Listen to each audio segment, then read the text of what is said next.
Hello guys! Welcome back again sa aking YouTube channel. Sa video na ito, pag-uusapan natin ang Japan SIM card na napili ko sa Shopee. Kamusta kaya ang signal nito? Gaano kabilis ang internet? At higit sa lahat, sulit nga ba ang presyo na ito? Kung nagbabala ka mag-Japan, makakatulong ang video na ito para sa'yo.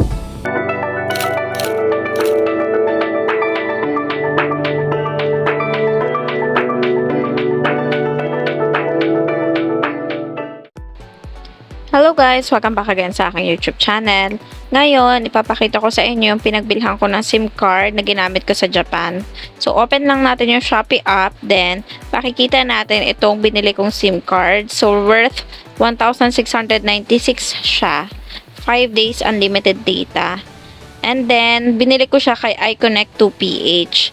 So, pamaya, ipapakita ko sa inyo yung mga pwede nyo pang bilhin na SIM card.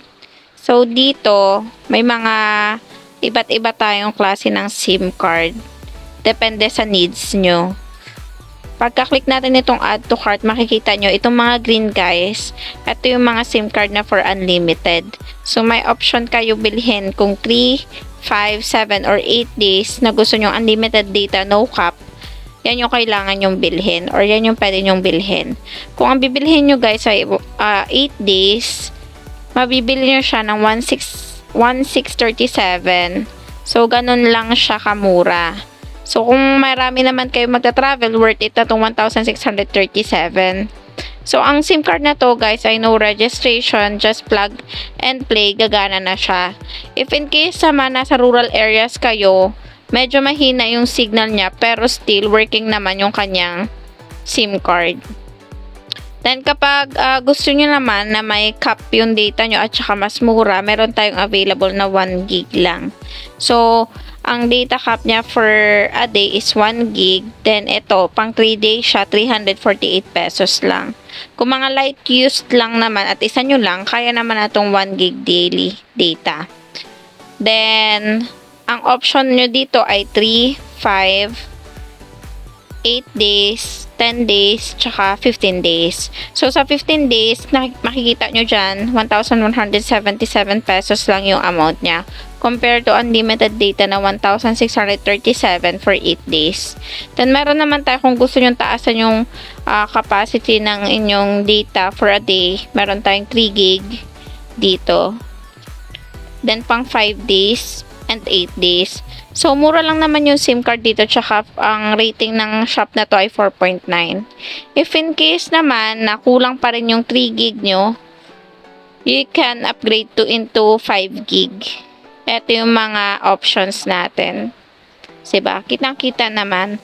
Then, kung gusto naman ng 10 gig, meron din sila. Actually, nung unang kong pinurchase to, wala siyang 10 gig, tsaka walang option na ganito. So, puro lang ako unlimited data plus yung other SIMs na meron. Ngayon, medyo nag-upgrade sila. Dumami na yung options natin. Ayan. 15 days. Meron tayong 30 days. 750 pesos only. Ano siya? Yan. 750 lang. Then, ito, meron tayong 20 gig. Then, for 15 days, 30 gig. Yan. 2020. So, ito yung mga options nyo naman. So, maganda naman siya at worth it naman bilhin. So, pagdating naman sa review guys, 4.9 yung reviews niya. Magbasa tayo ng mga comments dito. Eto. Easy to install. Tsaka fast connection siya. Highly recommended. So, ayan. Makikita nyo naman sa mga reviews nila na talagang nagamit nila yung SIM card sa Japan. So, ako rin, mismong patunay na nagamit ko tong SIM card na to. So, sa mga gustong bumili, nasa comment box lang yung ating link para sa ating SIM card. So, hoping nakakatulong yung aking video sa pag-travel nyo sa Japan. At sana ay mag-comment na lang kayo dito if in case nakabili na kayo. Kung may mga tanong kayo tungkol sa SIM card na ito o biyahe sa Japan, i-comment lang sa baba at don't forget to like and subscribe para sa updated kayo sa mga susunod na travel content. Hanggang sa muli, paalam!